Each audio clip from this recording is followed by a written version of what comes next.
So, uh, good evening to those who are listening to us from Europe and Israel, and good morning to those who are listening to us from Canada, US, Argentina, Brazil. And today is the second lecture in the series, and we are discussing synagogues in Siberia and more generally Jewish material culture in Siberia. And just before we start, let's check that we are still on the same page with those heroes that survived the first lecture and those people that are listening has joined us only today. So this series is based on materials that were collected during the expedition to the Siberia in 2015.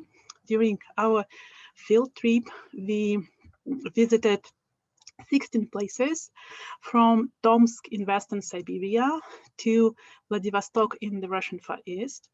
And these 16 places are not a concise list of settlements where Jews ever lived in Siberia.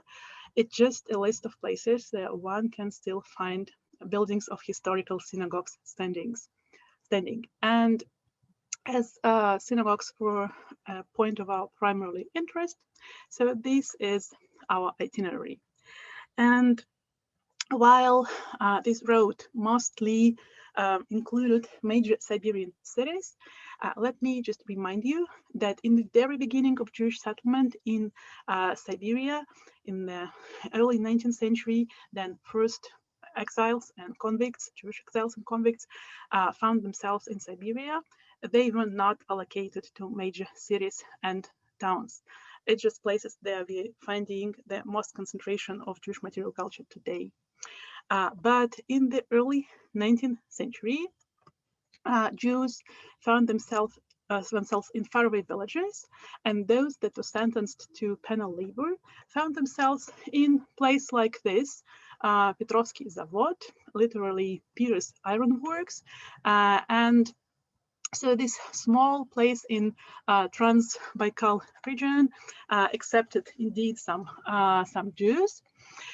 And those who arrived, for example, to this place were not only disturbed about their future economically and socially, but I think that they also realized very quickly that if they would like to keep their Jewishness somehow, to lead any sort of religious life, that was their responsibility, as there were no infrastructure, no other Jews in the place to help them. And so we find all kinds of testimonies and memoirs about that kind of Jews. Struggling for median, sometimes collaborating between villages, driving several hours to get all like the needed number of people. So they were praying firstly in private houses, and nothing more than that. And as a community, they're very small, but still felt more confident, then they rented houses in that kind of villages. As, for example, they already had not 3 Jewish families, but let's say 7, and needed more place. So, and we even know an example of such rented house.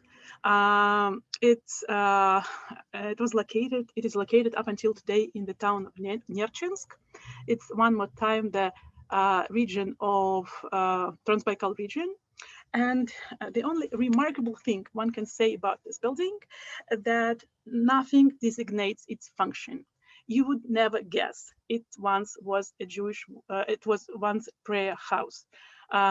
No Jewish signs. And most probably the prayer houses in Siberian villages with very small communities looked like that up until the very beginning of the 20th century. But still they already had a place. But having a place for prayer gatherings is not everything you need to be a Jew.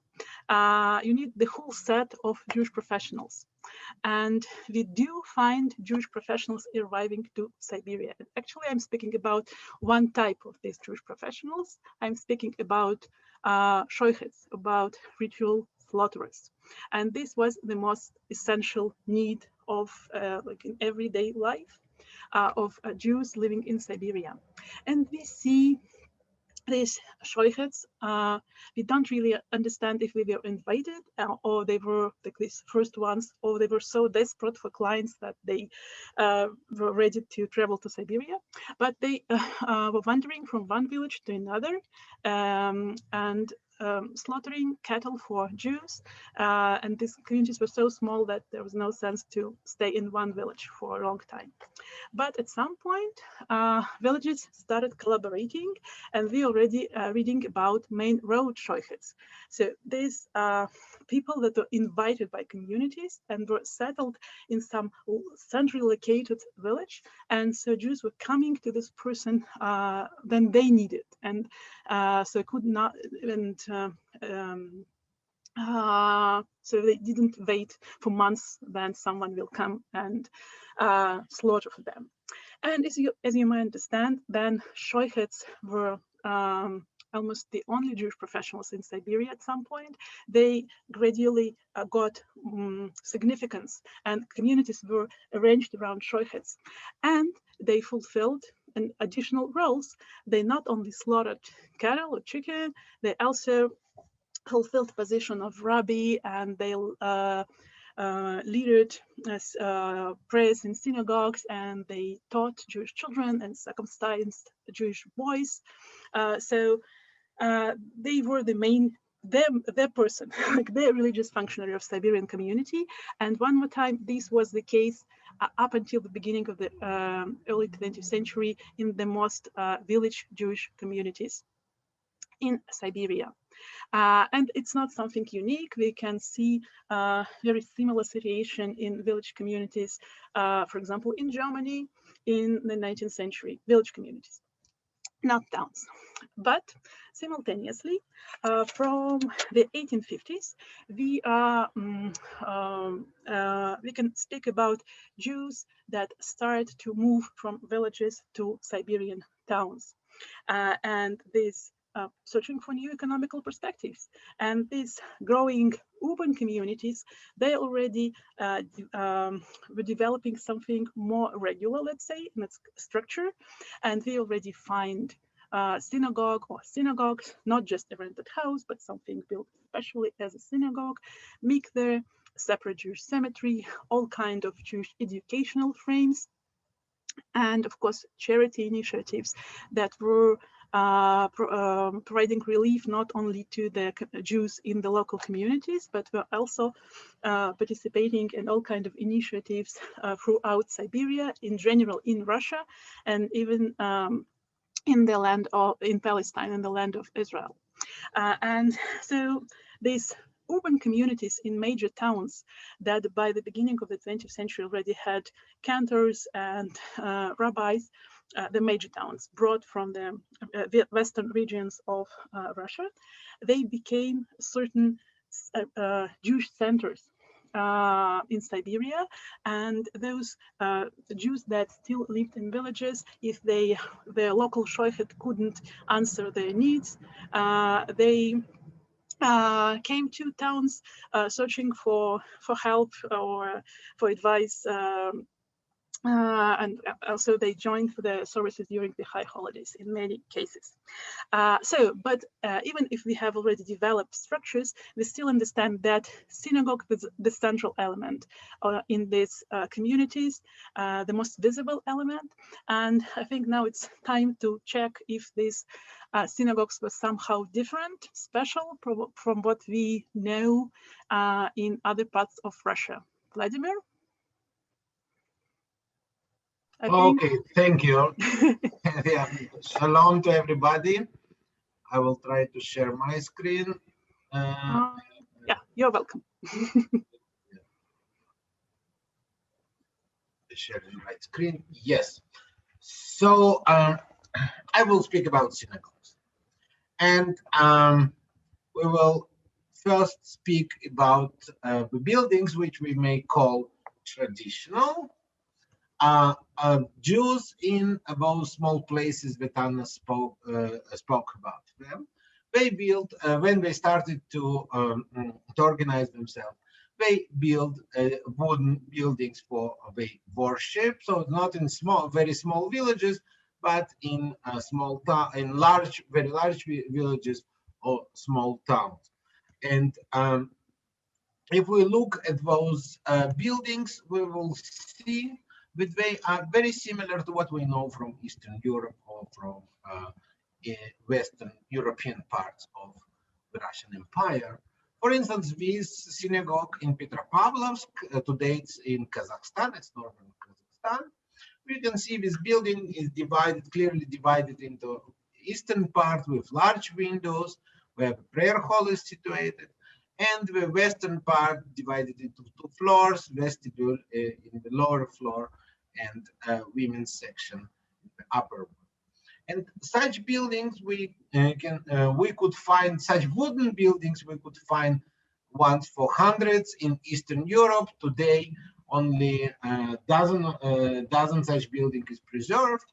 And I'm showing here one photograph of a synagogue in Alanta in Lithuania, which looks exactly like those synagogues in Siberia, in Petropavlovsk, in Nikolaevsk on Amur. Yeah, large windows of the prayer hall, and division into two building is divided into two parts.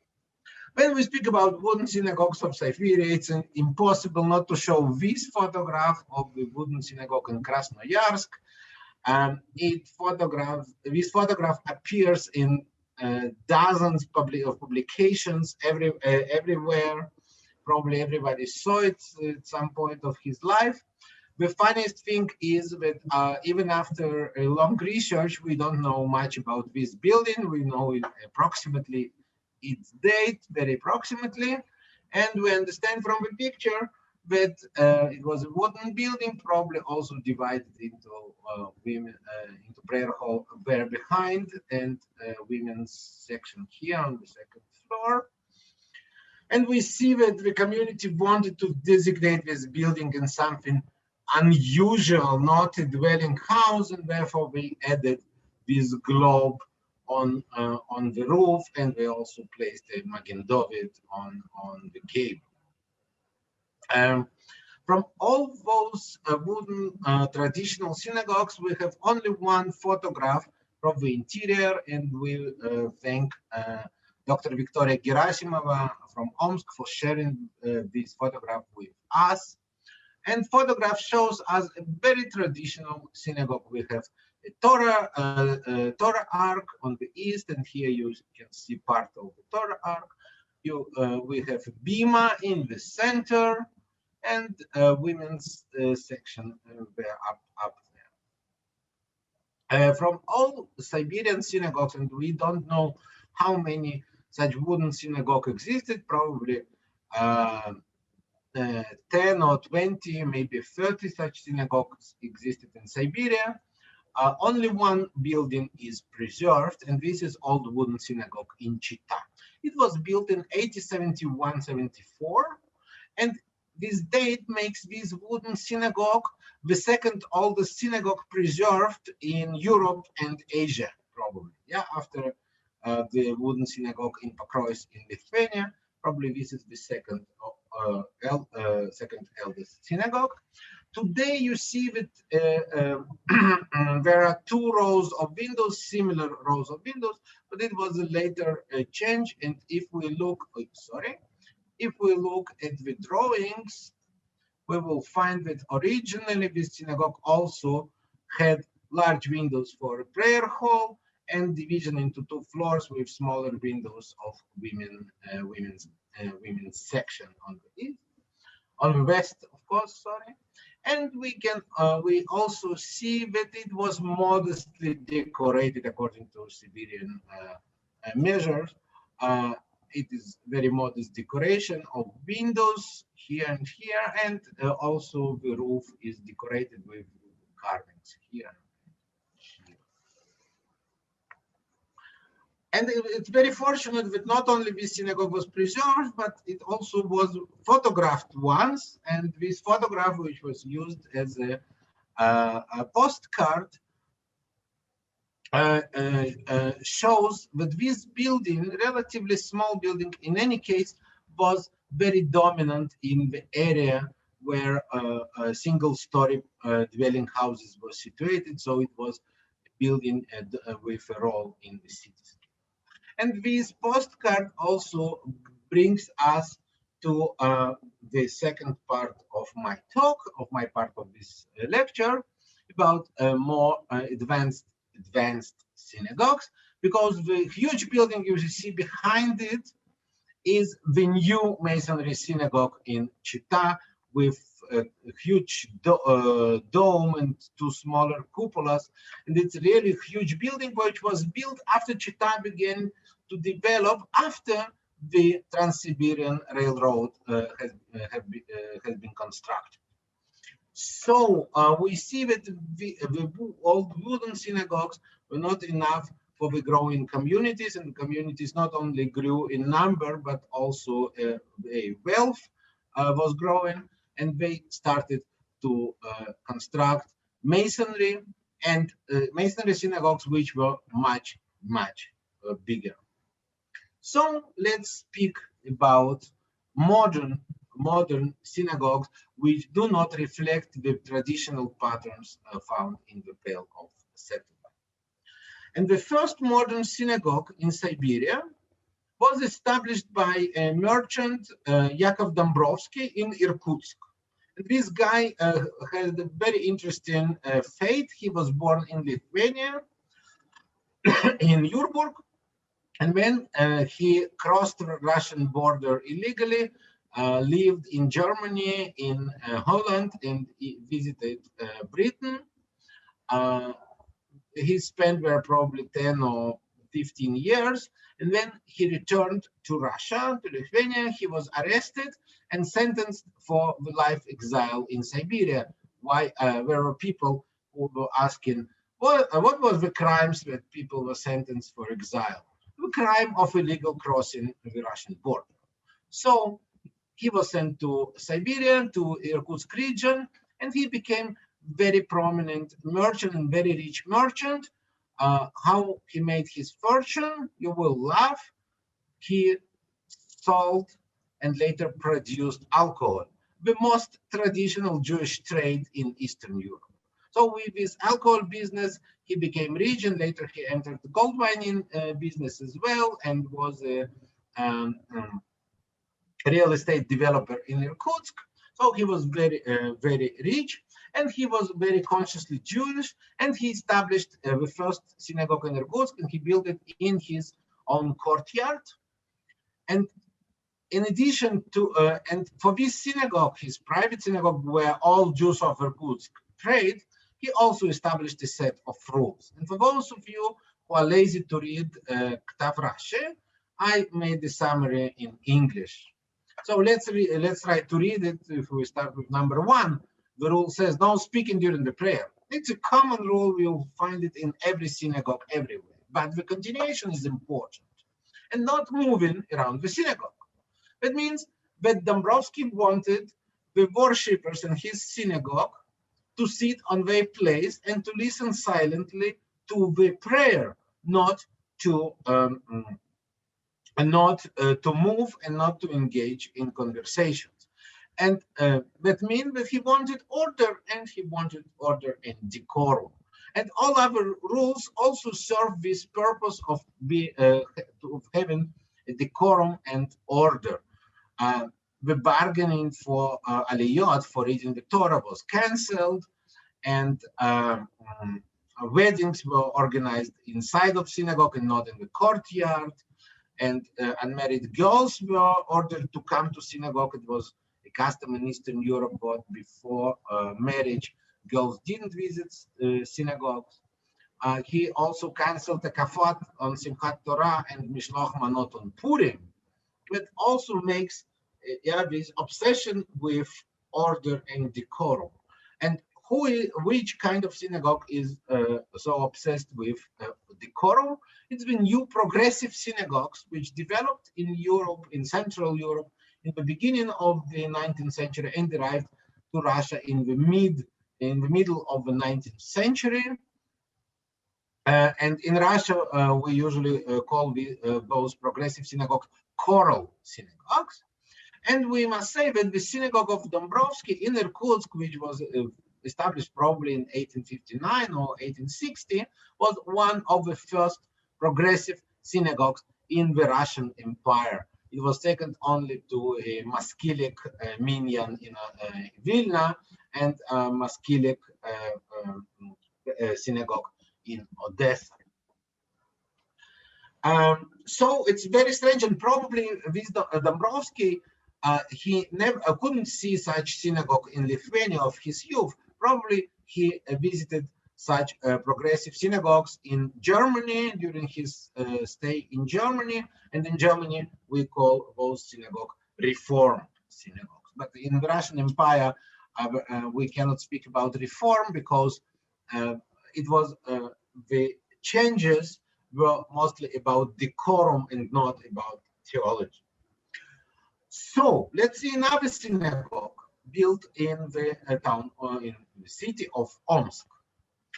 When we were sitting in an auditorium, I would ask, which synagogue this building reminds you? And somebody would sure say, oh, it's very similar to the Leopoldstädter temple in Vienna. And indeed, if we compare those images, we will see that the Leopoldstädter temple in Vienna, built by Ludwig Förster, served as a model for the synagogue in Omsk. You see the tripartite facade with a higher upper part, tablets of the law on the roof, turrets decorating the facades, octagonal pilasters, if we can call them pilasters, of course. And probably we see the project of the synagogue was published already, but probably not the project, not the design of the synagogue served for the architect in Omsk, but these are another etching of Leopoldstädter temple, which were spread all over Europe. And Leopoldstädter temple was a very important model for synagogue architecture. First of all, of course, in the Austro-Hungarian Empire, you see Pač in Hungary, Zagreb in Croatia, Pisak in Bohemia, but also beyond the Habsburg Empire, for instance, in Bucharest, in Romania, synagogues were made on the image of this temple in Vienna.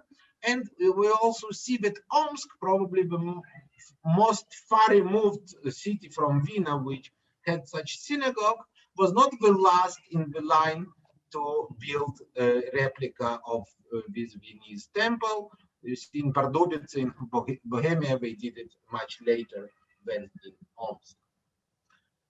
If we enlarge the photograph of this Omsk synagogue, we will also be able to read the inscription on the main facade. And the inscription says, Beit Tfilah Ikareh, that is part of the biblical verse, Beiti Beit Tfilah Ikareh Lekol Ha'amim. My house will be called a house of prayer for all nations. And this verse from the book of Isaiah was usually used by progressive and reform communities, and we find the same inscription on several choral synagogues in the Russian Empire. It has kind of ecumenical message saying that the prayer houses of all nations are equal, and meaning that we serve one God and we share one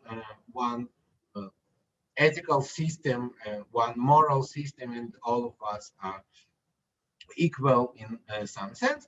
So this inscription allows us to suppose that this synagogue in Omsk was also organized similarly to the synagogue of Dombrovsky in Irkutsk, a kind of progressive, or later we call it choral synagogue.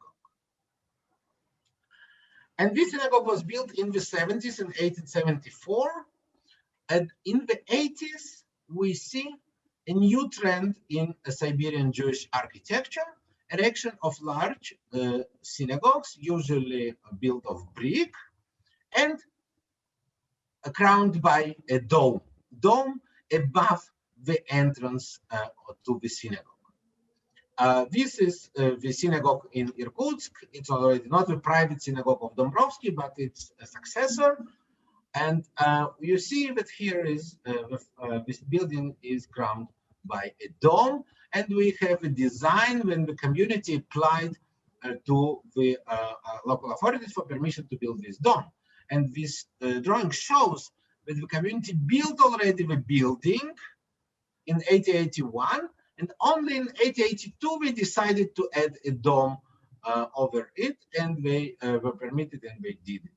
So where this idea to put a dome on the synagogue comes from, and why above the entrance and not above the prayer hall, where it can give some light at least to the prayer hall, probably we may suppose that the model for this scheme is the Oranienburger Straße Synagogue in Berlin, or the new synagogue in Berlin. There is nothing common between these two buildings, this huge synagogue in Berlin and this synagogue in Irkutsk, but the placement of the dome is very similar above the entrance and not above the prayer hall. And probably the Berlin synagogue in Berlin, of course, it was also a very powerful model for other synagogues in the continent, and especially in the European part of the Russian Empire. And probably this idea somehow arrived to Irkutsk. And let's see other examples. Before, if we speak about Irkutsk, we have also a photograph of its interior. The photograph is awful, of course, but we can discern here the Torah Ark, and we have a women's gallery inside the synagogue, supported by columns. And placement of women inside the synagogue is also a feature very characteristic in this period of time for progressive or choral synagogues. And of course, we have here the bima, which is situated directly in front of the Torah Ark. No bima in the center, but next to the Torah Ark, so that all ritual activity is taking place in one place. The Torah is being read here, and the cantor prays here and leads the prayer. And if there is somebody who preached, so he gave his speech from here. So it's one focal point in the building. So the worshippers were asked only to sit quietly and to listen to the worship which others made for them. And this is a very important feature, the feature which defines basically the choral synagogues. And this synagogue in Irkutsk also had a choir in a later stage of its history. Okay, let's look at another Siberian cities. Tomsk, also administrative center. At the same year, 1881, one of the synagogues, there are 3 synagogues in Tomsk, and one of them submits a design for its new building. And we see here, it's not exactly a dome, but it's a skylight. But also it is seen from the street, it gives the building meaning that it is public religious building and not simply something, a house, dwelling house or whatever. And pay attention also that it's crowned by, decorated by globes like in Krasnoyarsk that we saw before. Yeniseisk, the center of gubernia of a province. And here we find a wooden synagogue with many classicist details like a gable or almost Palladian windows. And it's this prayer hall of the synagogue is crowned with a huge dome on octagonal drum. And those synagogues in the administrative centers like Irkutsk, Yeniseisk, Tomsk, they influenced, of course, synagogues in smaller towns around them. For instance, a year after the synagogue in Irkutsk was finished, the community in Verkhnyudinsk, today it's Ulan-Ude, built its own synagogue, and the year after, the Irkutsk community adds a dome to the synagogue. The Jews in Ulan-Ude do the same, and here is the design for adding a dome to the synagogue in Ulan-Ude. And where is it? Also, before we traveled to Siberia, I also didn't know where all these places are situated. So it's Irkutsk, this is Irkutsk, this is Ulan-Ude. It's very, very close. It's only 6 hours drive, probably from one place to another. So Ulan-Ude is clearly influenced by Irkutsk. It is situated in Irkutsk area, which is dominated by Irkutsk. And this idea continues in this area. And let's see what happens in the village of Kapansk. Here is very close to the Lake Baikal. In Kapansk in 1907, the community also built a synagogue, which is some kind similar to that in Verkhnyudinsk, and it also has a dome, a tower and a dome above the entrance. The tower and dome are already different, but the idea is exactly the same. And by chance, we found a photograph of the interior of the synagogue in Kapansk, and we see how similar it is to the synagogue in Irkutsk, which we saw. Also, women's galleries inside of the hall, a Torah ark, and biva situated right in front of the Torah ark. So all ritual activities are taking place here. Let's look, and this idea of having a dome, it continues in this region. Here is the synagogue in Petrovsky Zavod that Anna spoke about this place. So you see that there is a building of the synagogue with a dome, but this dome is situated not above the entrance, but above the Torah ark. And here is a modern photograph of the same building without dome, which was removed during the Soviet period. And probably the synagogue in Nizhnyudinsk, built in 1914, Nizhnyudinsk is here, is also had some dome here above the Torah ark. Why the dome moves from the entrance to the Torah ark? And the answer is very simple, because those buildings face the street not with the western entrance facade, but with the eastern facade where the Torah ark is situated. So they moved dome from the entrance to the Torah ark, so that people from the street will be able to see this dome and to appreciate it and to understand immediately that this building is a religious building of Jews. Let's look at another region. Yeniseisk we just discussed, and this synagogue clearly influenced the synagogue in Kansk, in Yeniseisk province. Here you can see it. So the octagonal dome of Kansk is kind of repeated here, of Yeniseisk, is kind of repeated in Kansk. It's not exactly octagonal, it's elongated a little bit, but the idea is the same. A classicist building with gables, with this dome above the prayer hall, like in Yeniseisk. So the dome also gives light to the prayer hall. And we can see here entrance to the women's gallery. Probably they have a gallery inside the building, inside the hall. Here was situated the staircase. And this synagogue in Kansk is a wooden synagogue. We met during our expedition, and we met it in such awful condition, because in the Soviet time, the dome has gone, and the building was converted into apartment house, and sometimes, 10 years ago, it burned a little bit. And after that, the local people started to dismember it and take wood from here as a firewood for big houses.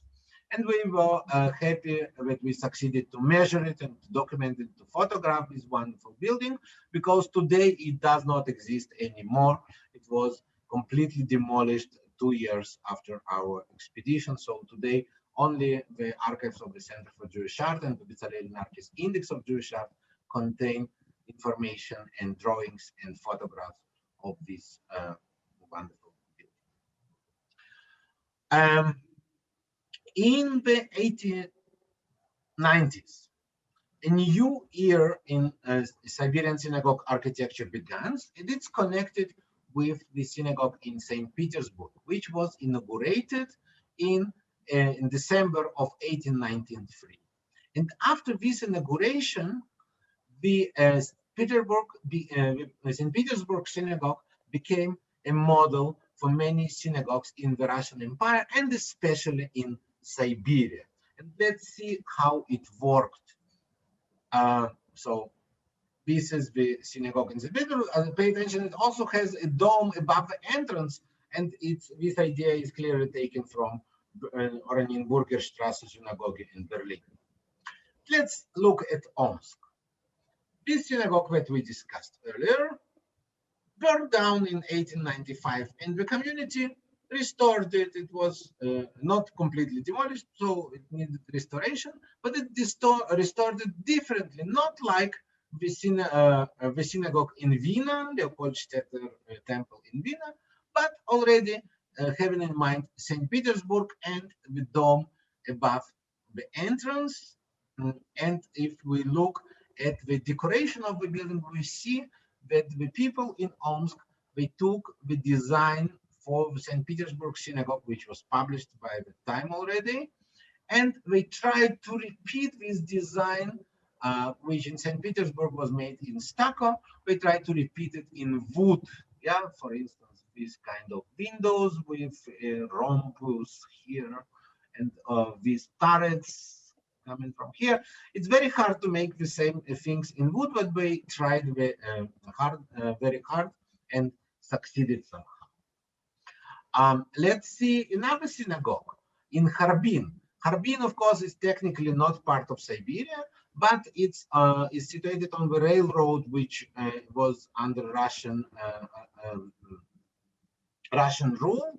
It was a Russian railroad, and the community of Harbin was in fact an extension of Siberian Jewish communities. Many Siberian Jews and many Russian Jews moved there.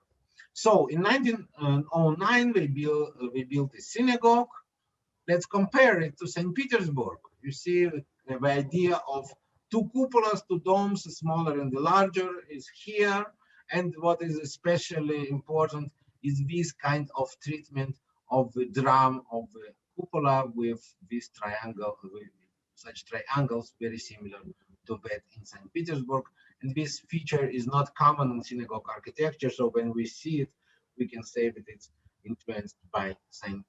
Petersburg. Yeah, and also horseshoe arches, which speak the idea of neo-Moorish style. If we return for a minute to Chitta, to this huge new synagogue built in 1907, we'll see that the architect in Chitta simply took another design of St. Petersburg Synagogue, not realized design, but which was published in 1881 and republished again in 1902 in the architectural encyclopedia in Russian that every Russian architect probably had.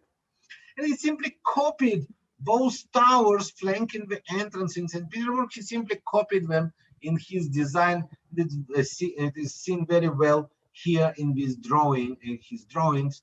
He even copied the open pergolas above those towers, notwithstanding that it's Chitta and during winter it's minus 50 Celsius. So we see how the design of St. Petersburg Synagogue is used everywhere.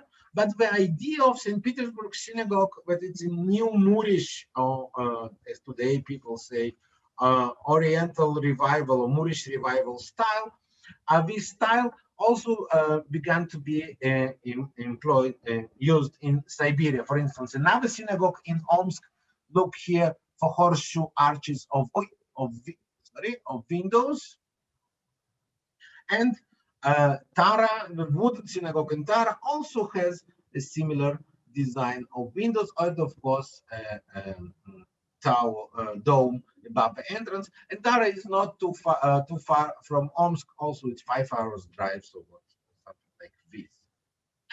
Even in the synagogues which had no connection to the new Moorish ideal, like this synagogue in Petrovsky Zavod, we can find that they wanted at least one horseshoe window. And you have it here above the Torah. Today it's a door, but it was a Torah arc here. So the window above the Torah arc is made in horseshoe form. Look here, it was very hard to photograph it to catch this form, but it shows how the local community wanted at least something new Moorish. Another case, if you remember in the first lectures, Anna spoke about Captain Herzl Zam, the only Jewish officer in the Russian army, and he was the head of the community of soldiers in Tomsk. When the existing synagogue burned down, they built a new one in 1907, this wooden building with three small towers, three small domes about it. And Sam also published a brochure, and this is its Russian name, a brochure about this synagogue, telling its history of the community, how they started, how they built it, and then he describes the new synagogue they built, and he writes, and our new synagogue is built in neo-Moorish style, full period. We looked at this building for a long time, and we looked for neo-Moorish details. And the only thing which could be considered somehow neo-Moorish is these arches under the roof, under the cornice of the roof. Here, maybe they could be considered as neo-Moorish details. But the idea that the head of the community writes such a sentence saying that his synagogue is built in neo-Moorish style, it connects it directly to St. Petersburg and the new fashion of neo-Moorish synagogues, which was spread through the Russian Empire. And when we are in Tomsk, we should look also at another synagogue built 5 years earlier in 1902. We again see dome above the Torah arc, but facing the streets. It's the street facade. Entrance is from that side, but we don't see it now. And we have a photograph of the interior, and we have a description in a local newspaper describing the inauguration of the synagogue and the new building. And it says the synagogue is 2-story building, so on. The arrangement of the synagogue reminds the recently built synagogue in St. Petersburg. What is Peterburgish in this building? No stylistic, stylistic similarity, nothing, but the organization of the prayer hall according to the progressive or choral synagogue model.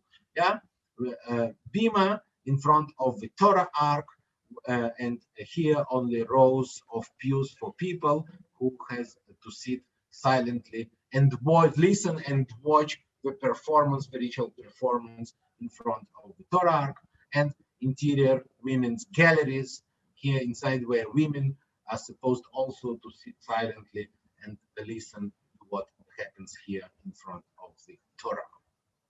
And to finish my part of this lecture, I would like to show you another synagogue in Achinsk, which was built in 1907 by local architect from Krasnoyarsk, Vladimir Sokolovsky.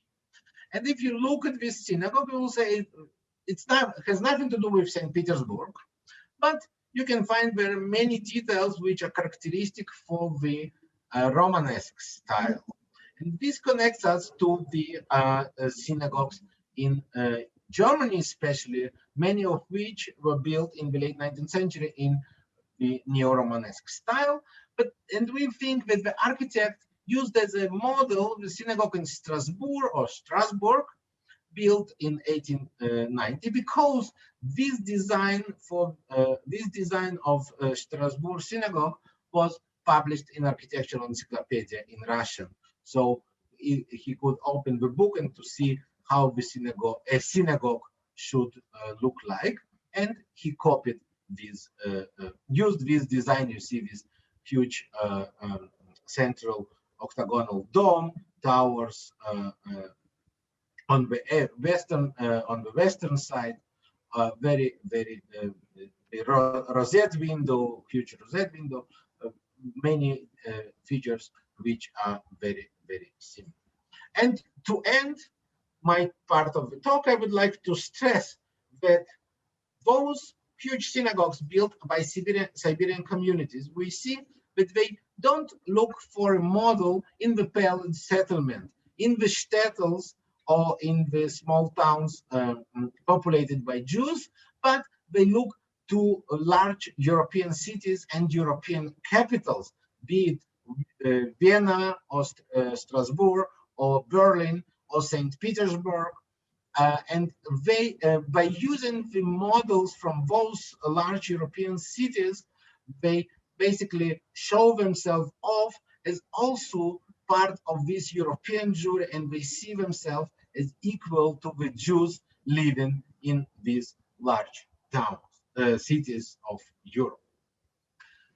But what makes the synagogue, the building a synagogue, is not its architecture, because now all these buildings are used differently. Here is a hospital, and here in Chitta is the administration of prisons. But synagogue, what makes building a synagogue is its usage, and you cannot have a synagogue without ritual objects, which make it the place for Jewish worship. And Anna will continue now with a discussion of ritual objects which we found in Siberia.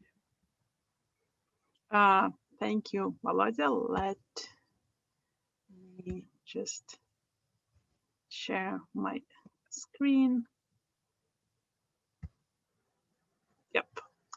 So I'm really glad that we are of the same opinion, and indeed it's not architecture that makes a building synagogue. It's ritual objects, and being more specific, it's actually a Torah scroll that makes building a synagogue. And let's try to check how Siberian Jews did get their ritual objects in Torah scroll.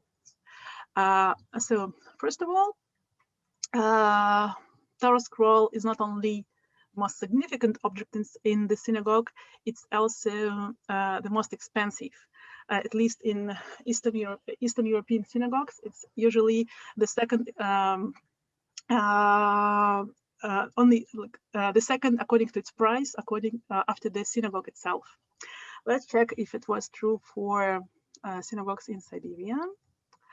And so the Torah scroll, what was firstly mentioned in Siberian context, was located in Tobolsk, and its owners in 1826 claimed that they bought it for 500 rubles in Mogilov, which is today's Belarus. And if 500 rubles is a considerable sum, so those traditional synagogues that Volodya mentioned in his talk in the very beginning, some of them were built for not more than 3,000 rubles. You know, that's for sure for Krasnoyarsk, for example. So 500 rubles is a considerable sum. And if we compare it to something, let's say, more connected to the everyday life, so one could, in 1830s, one could rent an apartment, a very decent apartment in Irkutsk, for 200 rubles for a year. So 500 rubles, it's 2.5 years of annual rent for a decent apartment. So this is a sum. But even those communities that had these funds to buy Torah scroll, they couldn't do this in Siberia. As we discussed in the very beginning, there were very few Jewish professionals, and for sure there were no people who could write Torah scrolls in Siberia. And Jewish communities were just ordering that kind of objects in the western parts of the Russian Empire, in the Pale of Settlement. And for example, Jewish soldiers in Tomsk The moment they decided to establish their own separate synagogue, the first thing that were taken care of was buying a Torah scroll, and they ordered it somewhere in the Pale of Settlement and received it after a year of waiting, which is a very decent period if you take into consideration an amount of work and all its distances and shipment. And we also know that, for example, another Torah scroll in the Soldiers' Synagogue in Tomsk was brought personally by Herzl Sam from Warsaw. So Jews were bringing Torah scrolls. And it's not only that Torah scroll was an expensive object, it also, a number of Torah scrolls also gave prominence to a synagogue. For example, this synagogue already mentioned several times in Chitta. After the construction of the Trans-Siberian Railroad, Chitta had some 6,000 Jews. And so these Jews kept 60 Torah scrolls in the synagogue, and it was a sign of a very prominent community, as, for example, much smaller communities, like a community in Khabarovsk, had only one Torah scroll in their synagogue. And they know that communities in villages, in many cases, just didn't buy Torah scroll, but borrowed them from these synagogues in major towns. And it's not only Torah scrolls that were imported to Siberia, it's also other ritual objects. For example, this Torah scroll, or Torah crown, that once was used in the synagogue in Verkhny Udinsk, was also brought from Warsaw, and it is made by a very well-known Polish silversmith, Antoni Riedel. And a kind of amusing fact about this object, it seems that at some point an upper part of this crown was broken, and probably the community had some other broken objects, and so they just decided to make a combination. And for this reason, this upper part that you can see now has this blessing for lighting Hanukkah lights. So this upper part once belonged to Hanukkah, to Hanukkah lamp, and now it's a combination of them, of these two objects. So though we didn't find a lot ritual objects in the local museums, but still we can see, we found several Torah curtains. For example, this parochet was used in the synagogue in Irkutsk. We found several Torah mantles, and all this was also brought from the western regions of the Russian Empire. It was not made in Siberia. And probably at that moment you feel disappointed that actually everything I showed by now is just imported, so nothing special for Siberia. So actually there were Siberian ritual objects like these Torah mantles, but they're very simple in their decoration. So these local Jews didn't know this art of embroidery, and they just took beautiful clothes and decorated them with Magen David. The only remarkable thing about them is, for example, this blue Torah mantle is made of silk, which is quite an unusual material for Torah cloth, for Torah mantle. And it's just because in Siberia, it's not only that silk was much cheaper than even cotton, but it was also easier to get it because of the proximity to China. But I don't want to complete the talk about ritual objects with this idea that it was just all broad. First of all, we found several intriguing and one unique object. And let me first show them. And for this purpose, let's come back for a second to this image of Kapansk Synagogue, of its interior. Let's just zoom in to see these two objects. These stands having Torah scrolls standing to the right and to the left of the Torah ark. And we didn't pay attention to this detail before. We found these two stands in the museum in Ulan-Ude, so Verkhny Udinsk, as it was called previously. And then they realized that so we already have two cases, and these are not they're not identical, but very similar. So for some reason, Siberian Jews had Torah scrolls outside the Torah ark. And let's check the third interior image that we have. No more, unfortunately. So this is a synagogue in Tomsk, and you can also see some similar stands for Torah scroll to put them on this, like on display while they are not used during this service. And what is intriguing about these objects? It's intriguing because we don't see any evidence of such objects in the East European synagogues. We do know similar objects, not in design but in function.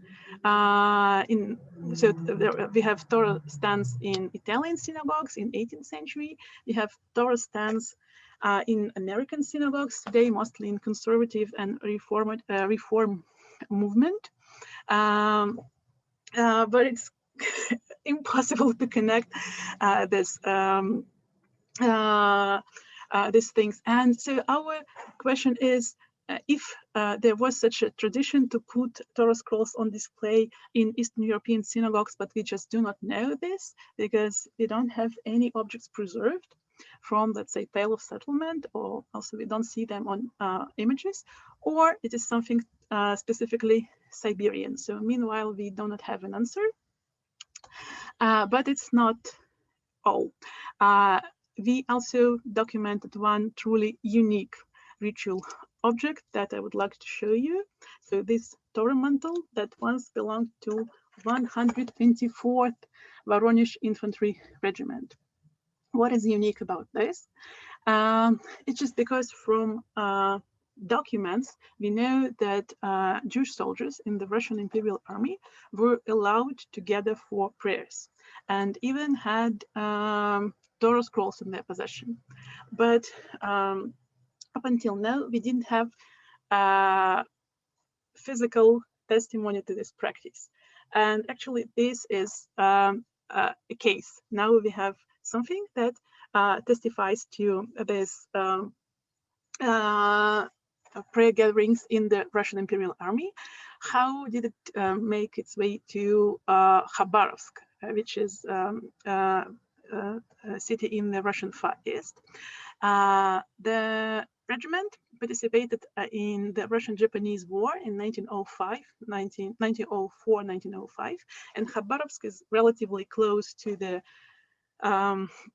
war arena, war theater, but we still don't know how this Torah scroll and Torah mantle ended up in the local synagogue. Was it just kept there temporarily and never taken? Was it donated? Did Jewish soldiers perish that was transferred to the synagogue? No idea. But so the object is here. And the very last thing I would like to conclude with this Torah pointer, my part of presentation. This is a wooden Torah pointer that is inscribed with the word Siberian in Yiddish, so Siberia. And then we found this while documenting that made us happy, finally something with Siberian indication. But actually that then we came back to Jerusalem and started to upload our materials to our database. Then we realized that at some point researchers of Center for Jewish Art already documented the identical Torah pointer. The difference is only in the name. But this second Torah pointer is located in Lviv, which is today Ukraine, but once was a part of Austria. And no just let's try to get an answer to a question how two almost identical objects are located 4,000 miles one from another, or 6,000 kilometers. So, and our version is this object is one more time connected to war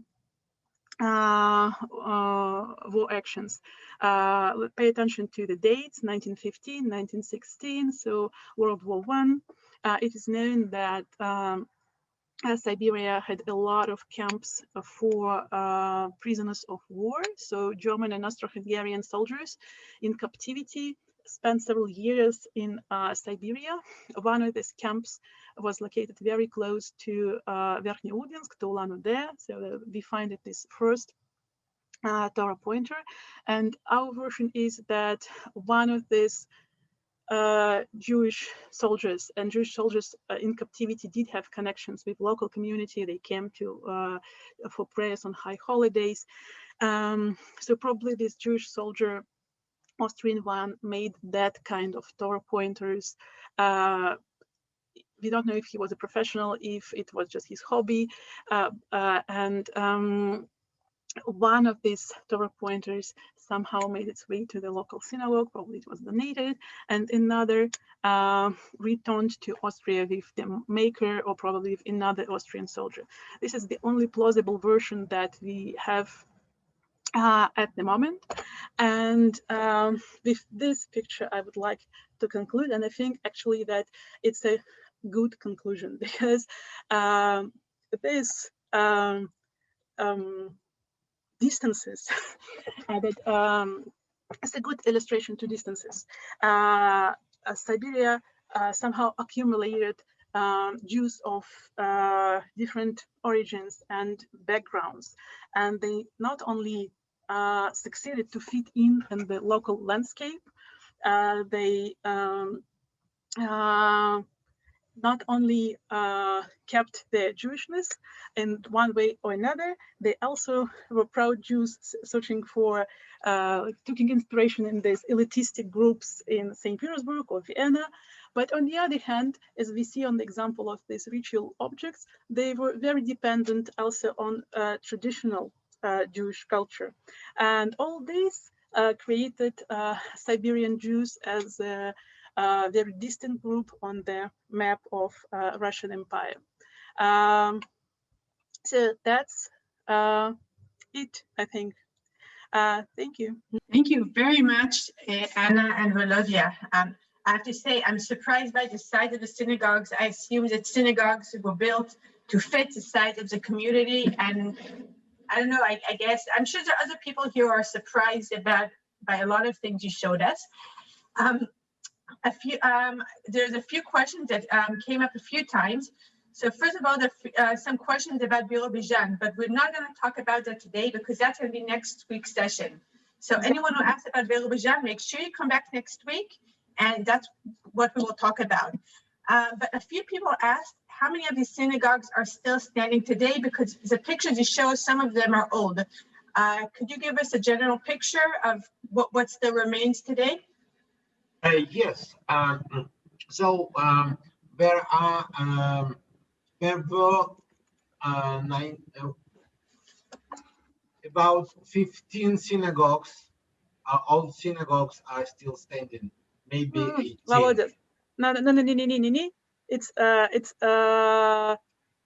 It's 18 at least. 18 now. Yeah. Minus Kansk. Minus Kansk. 18. Okay, 18. And does anyone still use them? Are there still Jewish communities in these places and they're in use? Next lecture. Yeah. Some of them are in use, some of them are in other use. Okay, in other use. Next lecture we'll speak about it. That's good. Keep us on our toes. Naomi Strauss wants to know who paid for the construction of the various synagogues. The congregations. Okay. Where was the Aron Kodesh situated? In the west, so davening would be oriented toward Jerusalem? I know, it was towards east. According to Ashkenazic tradition, all of them are oriented towards east. So if you make If you go around the globe, you arrive to Jerusalem at the end. Okay. Volodya, may I just, but do you remember there was one synagogue oriented to Jerusalem? Geographically, it was in Omsk. Okay. Daniel is asking regarding the synagogue in Irkutsk. Do we know how many men and women were seated in it? No. No, Okay. but we do know that they didn't have enough space in the beginning of the 20th century, and people were just crowding in the not only inside but in the yard. So I hope they had masks on. I hear crowding clearly. Elaine wants to know how the shuls were heated in the winter. Volodya. What? Sorry again? How were the shuls heated in the winter? With stoves and ovens. Okay. Like every house. Okay. Is the photo of the synagogue in Chitta the old wooden one before the stone synagogue was built in 1903? This is from the beginning of the lecture. Again, I didn't get the question. You showed a photo of the synagogue in a wooden synagogue in Chitta. Yes. Is that the one that was built before the stone synagogue one? Yes, exactly. Okay. Was there ever a thought of dismantling and moving a wooden synagogue to a safer place, to like Israel, like the ones in Israel Museum? Not exactly, but we tried to organize with the Jewish Museum in Moscow. We'll do something with this abandoned synagogue, but they were not quick enough. Okay. Are any of the Polish Jews who were sent to Siberia during World War II, did they end up in the cities you mentioned? Someone who asked regarding their... Yes, we'll speak about next week. Okay. Cindy's asking about the dome of the Petrovsky Zavod Synagogue, which doesn't have windows. Not sure what the question is. Did the other ones have windows? Yeah, so there are domes which provide lights to the prayer hall, and they're usually situated above the prayer hall. And there are domes above the entrance or above the Torah ark, which are just for beauty and for designating this the building as the religious building, the cult building. Okay, so it wasn't for light. Okay. There's a few remarks from people who have suggestions for you about the stands, the Torah stands. Gila mentioned that they existed this way in Spanish Portuguese synagogues. So we can also send you the chat and you can follow up on what people wrote. Many thanks from the audience who are writing how much they enjoyed themselves. Thank you very much, Anna and Volodya, and I hope everybody join us next week where we'll be traveling to Birobidzhan. And have a great evening, everybody. Thank you. Thank you, everybody, and thank you, Tamar, for managing this this evening. Thank you very much. Bye-bye. Thank you.